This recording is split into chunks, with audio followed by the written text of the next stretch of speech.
Assalamualaikum warahmatullahi wabarakatuh. Berjumpa lagi di channel Dunia 1001. Siapa yang tak kenal dengan Abu Nawas? Meskipun berulang kali dijebak Baginda Raja, namun ia selalu bisa lolos, yang justru membuat malu Baginda Raja sendiri. Hal inilah yang membuat Baginda Raja semakin penasaran. Dan pada pertemuan kali ini akan menceritakan bagaimana Abu Nawas menghadapi fitnah karena dianggap beraliran sesat oleh Baginda Raja. Kisah ini bermula ketika Abu Nawas sedang berkumpul bersama kawan-kawannya. Salah satu dari kawannya lalu bertanya, "Hai Abu Nawas, menurutmu apakah makan pada siang hari bisa membatalkan puasa?" Abu Nawas menjawab, "Masa kayak gitu aja kalian tidak tahu? Ya tentu saja puasanya batal lah." "Oh begitu ya? Begini Abu Nawas, kamu kan terkenal cerdik. Adakah makanan yang bila dimakan tidak membatalkan puasa?" Tanya kawannya lagi. "Ada, yaitu makanan asli langsung dari surga. Kalian bebas memakannya sampai kenyang," jawab Abu Nawas. "Itu sih mustahil Abu Nawas, yang saya tanyakan makanan yang ada di dunia ini," timpal kawannya lagi. "Ada, tentu saja ada, yaitu ayam bakar dan sop kambing. Tapi ada syaratnya, kalian memakannya saat dalam mimpi," balas Abu Nawas. Seketika itu mereka semua tertawa terpingkal-pingkal. Rupanya saat Abu Nawas berkata demikian, terdengar oleh salah satu menteri istana yang kebetulan melintas di tempat itu. Ia pun segera melaporkannya kepada Baginda Raja. "Paduka yang mulia, Abu Nawas telah berfatwa yang melanggar syariat Islam," kata menteri memberitahu kepada sang raja. "Memangnya dia bilang apa?" tanya Baginda Raja. "Dia bilang kalau makan saat siang hari di bulan puasa tidak membatalkan puasa, Paduka yang mulia," kata si menteri itu. "Kurang ajar Abu Nawas, dia berani mempermainkan hukum agama," geram Baginda Raja. Ternyata sang menteri telah salah paham karena yang dia dengar tidak seutuhnya. "Paduka yang mulia, saya punya cara lain untuk membuktikan kesesatan Abu Nawas.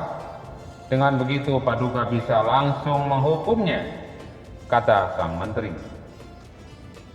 "Oh iya, apa rencanamu?" tanya Baginda Raja lagi. "Jadi saya akan berpura-pura mati dan suruh Abu Nawas untuk sholat jenazah. Biasanya orang yang beraliran sesat, sholatnya pasti beda dengan ajaran Islam," ujar sang menteri itu. "Baik, saya setuju dengan rencanamu," sahut Baginda Raja. Pada keesokan harinya, rencana pun disusun oleh sang menteri. Lalu dipanggil Abu Nawas ke istana. Beberapa pengawal istana lalu mendatangi rumahnya Abu Nawas.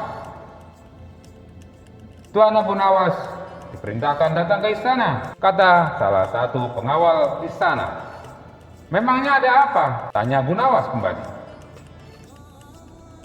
"Tuan Menteri meninggal, Tuan Abu Nawas, dan Tuan Abu Nawas disuruh datang untuk melayat," jawab si pengawal itu. "Meninggal? Kalau tidak salah, kemarin aja saya lihat dia melintas di depan warung. Saat itu saya sedang ngobrol dengan kawan-kawan. Dan aku tidak terlalu menghiraukannya. Ajal manusia memang tidak tahu, Tuan." "Benar Tuan Abu Nawas, saya sendiri juga heran. Padahal kemarin saya lihat dia melaporkan Tuan Abu Nawas ke Baginda Raja karena dia dianggap beraliran sesat. Tapi sehari setelah itu dia ternyata meninggal dunia," timpal si pengawal itu. "Sesat? Bagaimana maksudnya?" Tanya Abu Nawas kepada pengawal itu. Tuan Menteri bilang kalau Tuan Abu Nawas menghalalkan makanan di siang hari saat bulan puasa. Kata si pengawal itu memberitahu kepada Abu Nawas. Oh ya sudahlah, orangnya juga sudah mati. Ayo kita ke istana sekarang. Timpal Abu Nawas. Singkat cerita, sampailah Abu Nawas ke istana. Ketika ia memasuki aula kerajaan, terlihat sosok jenazah di dalam keranda. Tapi yang membuat Abu Nawas curiga, kenapa kerabat keluarganya sang menteri tidak ada satupun, terutama istri dan anak-anaknya. Kemudian baginda raja menyuruh Abu Nawas untuk segera mensolati jenazah sang menteri itu. Mari paduka yang mulia, kita sholat bersama-sama, ajak Abu Nawas kepada baginda raja. Kamu saja Abu Nawas, aku sudah mensolatinya. Tolak baginda raja. Ini tidak seperti biasanya. Padahal setiap kali ada pejabat istana yang meninggal, baginda raja pasti sholat jenazah bersama, kata Abu Nawas di dalam hati. Hal ini membuatnya semakin bertambah curiga. Pasti ada sesuatu yang tidak beres, pikir Abu Nawas. Akhirnya Abu Nawas pun sholat jenazah sendirian. Dan tiba-tiba saat ia sholat jenazah, Abu Nawas menambahkan rukuk dan sujud. Setelah selesai menjalani sholat jenazah, baginda raja pun kemudian berkata, "Hai Abu Nawas, kenapa kau mau menambahi rukuk dan sujud? Itu menyalahi aturan agama."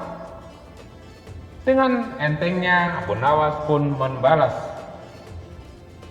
"Saya tahu paduka, tapi dosa menteri ini sangat banyak. Dosanya tidak akan terampuni kalau cara sholat jenazah biasa saja. Coba paduka raja pikirkan, dia telah memfitnah saya beraliran sesat, padahal dia tidak mendengarnya secara utuh." Kemudian Abu Nawas menjelaskan masalahannya yang sebenarnya. Mendengarkan hal itu, Tuan Menteri yang berpura meninggal langsung bangkit berdiri.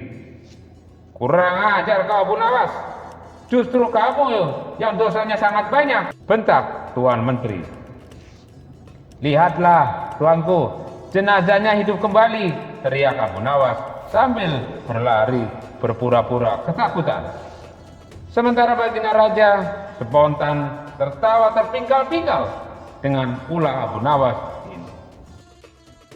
Demikianlah kisah Abu Nawas dan jenazah yang mengamuk saat disolati. Jangan lupa like dan subscribe-nya, karena itu membuat saya lebih bersemangat untuk membuat video-video yang lainnya. Terima kasih. Wabillahi taufiq wal hidayah. Assalamualaikum warahmatullahi wabarakatuh.